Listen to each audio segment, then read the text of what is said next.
But I do think pastors struggle a little bit with like, oh, do I have church online? But isn't church meant to be with people? And, you don't read the book of Acts and get the feeling of being disconnected and online. You get the feeling of closeness and family and connection. And isn't church online kind of distant? I feel like that's a thing. Yeah. And I've got my views on the whole world and all that, but like, what's your take? How do you help pastors and church leaders through that thinking, and Yeah. how do they see it, or how should they see it? Yeah, you're right. It is still a thing. I mean, if I had a dollar for every time a pastor or a church leader has used Hebrews 10:25 as an argument against online ministry, obviously that is the let us not give up meeting together aspect.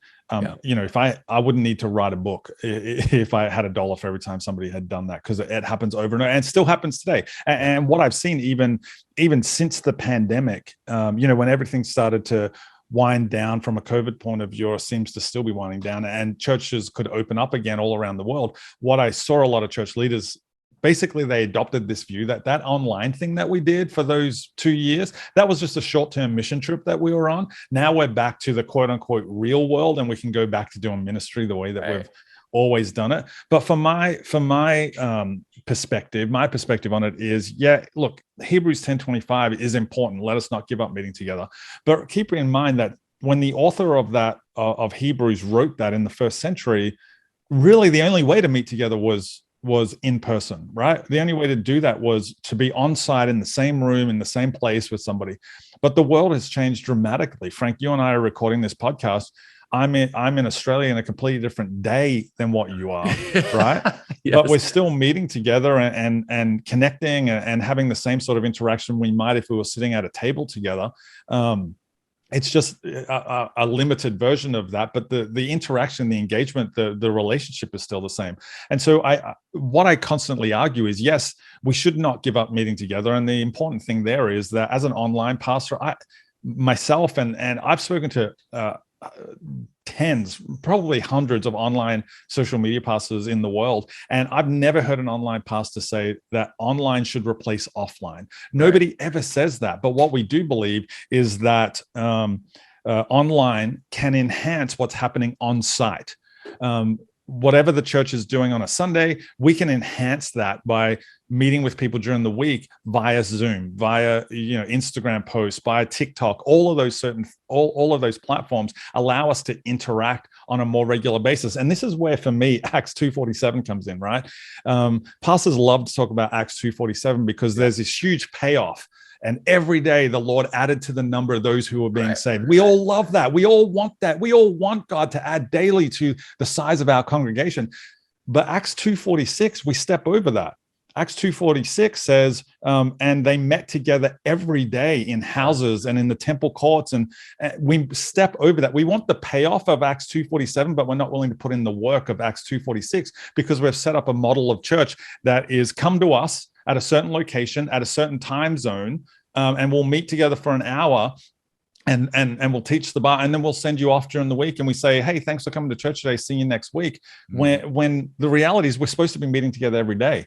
And technology, digital online technology, allows us to do that. It's really taking Jesus's first century model of discipleship and saying, hey, I met with 12 young men every day for 3 years and I poured into them, and they saw me in every aspect of my life.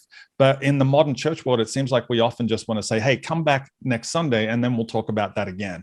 Or discipleship has become a 12-week course that we do once a week for 12 weeks. And we say, well, now you're a disciple. No, we're always a disciple. And we can leverage online technology to literally meet together every single day. And so that's part of my philosophical, my theological outlook of what happens, of why church online is quote unquote valid and why it's something that we should be doing. And that's really what the book is about, Frank. I called it meta church because meta church is a term that I've been leveraging for a lot longer than Mark Zuckerberg has been calling Facebook Meta and created the Metaverse. Yeah, right. It's a good connection. You must have got really lucky. It was pure luck. And in fact, the book wasn't even called Meta Church when I started writing it. It was called something else. But what I realized was I'd been leveraging this term Meta Church for quite a few years back when, I was on staff at North Point and talking to Andy Stanley about the future approach to church and what our church model should look like. And the reason I use that word Meta Church is because the word meta is really just a prefix, and it's a prefix that has multiple meanings. The first meaning is it's to transform or to change, as in the word metamorphosis, when a worm becomes a butterfly, or a caterpillar becomes a butterfly. So it means to change or transform, but it also means to go beyond, as in the word metaphysical, to go beyond just the physical. So meta means to change, transform, and to go beyond. And really what this book is about encouraging and trying to help churches change and transform their model to go beyond Sunday, to go beyond the church building and into their local communities every day of the week, so that they can reach more people and change more lives. That's really what the term meta church means for me. A lot of people will use terms like physical or digital, or stuff like hybrid church, those sorts of terms. Meta church is just my version of that. And the reason I don't use physical and digital, which often gets put together in the worst possible way by certain people who call it phygital church, the reason one of the it's a terrible name, right?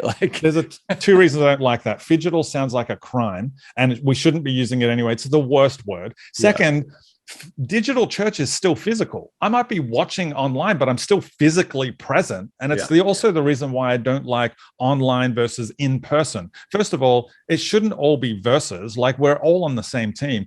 And even though I might be watching online, I'm still in person. I'm just in person in my lounge room, or I'm in person listening on a podcast. So what I talk about is this idea of meta church, to change your model and go beyond. And I use terms such as on-site or online. Because you can be on site at the church, or you can be watching online and they're still in person, and I'm still physical. I just might not be on site in the church. But also I believe, Frank, very strongly that there's a day coming, and it might be years from now, it might be decades from now, but I know my kids and your kids are probably not going to call it online church and in-person church, or physical church and digital church. They're just going to call it church. That's all. It's just church, because that's the way we live our lives in the modern world. And when churches get on board with this, and when churches start to realize that, we need to be in people's lives 24/7 and 7 days a week, not just on Sundays, then that's when all of this, whether they're watching by sitting in a pew and looking live at what's going on, or if they're watching on their phone or on their computer or their tablet or through VR goggles, we're just going to call it church at some point, because that's really what it is.